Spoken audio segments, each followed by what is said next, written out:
10 pegs. 10 pegs. Yeah, it's Hail. hail. It's currently the last day of Passover, so loads of things are shut. So we thought we'd go to a nice valley where gazelles are. And yeah, look, and the weather, hail. Wait, let me flick. Over here. Oh, Currently being hailed on. that actually hurt.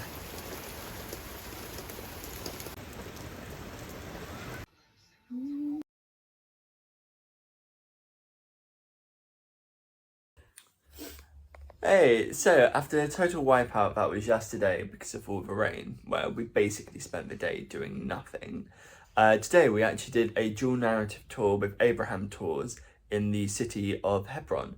So that basically involved us spending half a day with some Palestinians on the Palestinian side of Hebron, and then spending the second half of the day with the Israeli side.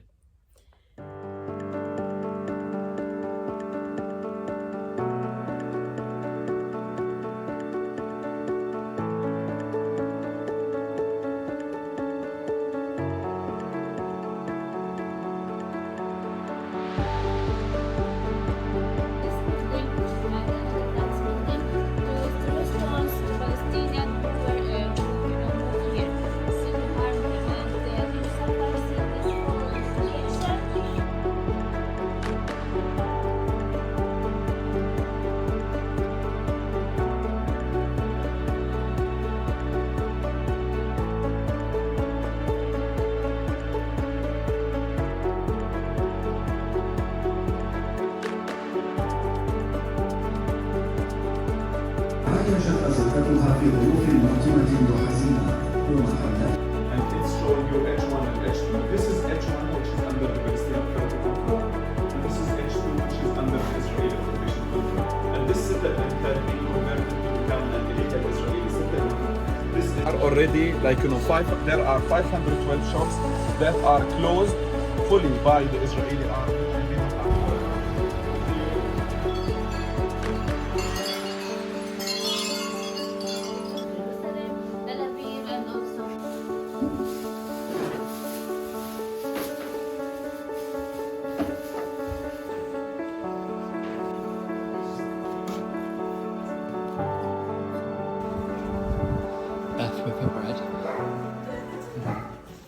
So Hebron is a city in the south of the West Bank, or Judean Samaria, whatever you want to call it. And it's most famous for having the tomb of the patriarchs and the matriarchs there in the cave of Machpelah. So according to the book of Genesis, Abraham, he purchased some land to bury his wife Sarah when she died, and then after that members of the family were all buried there. So we went there to the tomb, to the cave. But today, on top of where the cave is, there's the big building, and it's split in half, and there's a mosque on one side and a synagogue on the other side.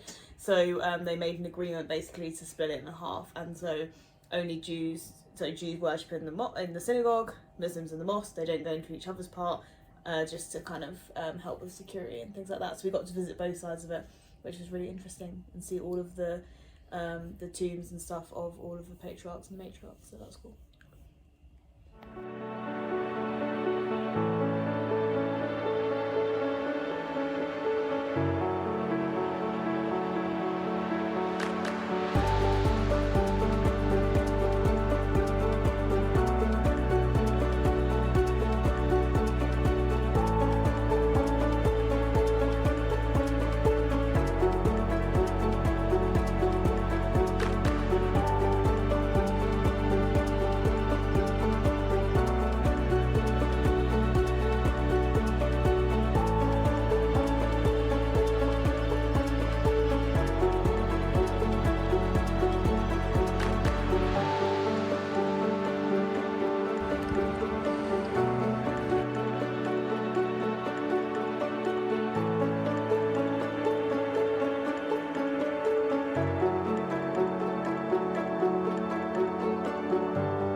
Questions in less you know, because people get system overload.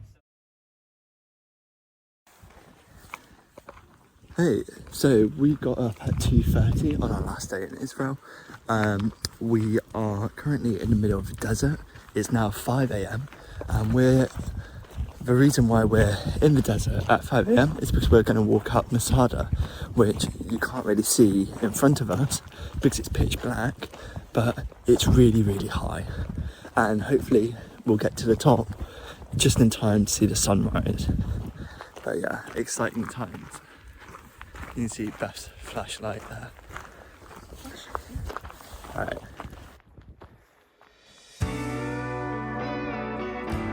all of those little lights are people in front of us. And they're following them, basically. That's Beth.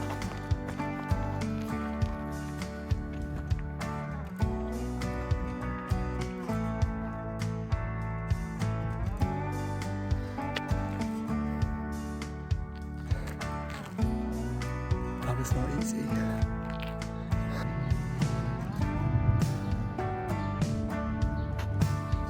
Cheeky buggers getting the ski lift while we just walked all the way from down there. Hey, so we're currently at Masada. So we just hiked up to the top, 702 steps plus slopes. It's very, very hard work. But yeah, so Masada was a fortress built by King Herod and is most famous for Roman times. When Jerusalem was destroyed, a group of Jews who left the city, they came here to the fortress of Masada, and they stayed up here until the Romans encircled the whole fortress. And then the rabbi of the community, he basically told them to commit suicide rather than be taken into slavery and killed by the Romans. So they did that up here. So it's like an important place of Jewish pilgrimage because of that event. Nice.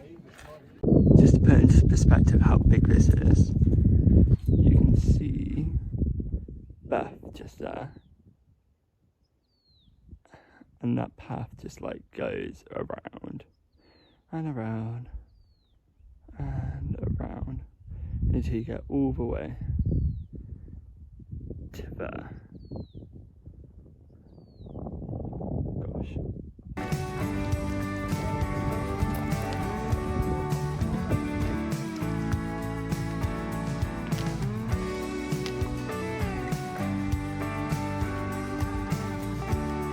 It's like a desert wasteland from Mad Max.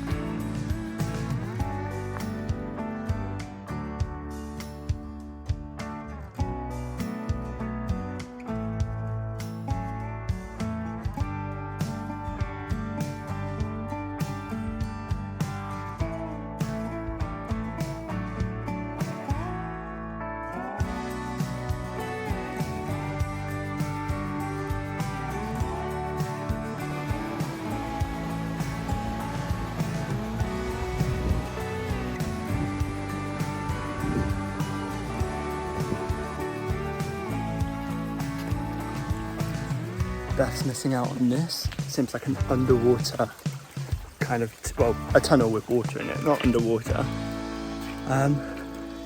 Very nice. Look.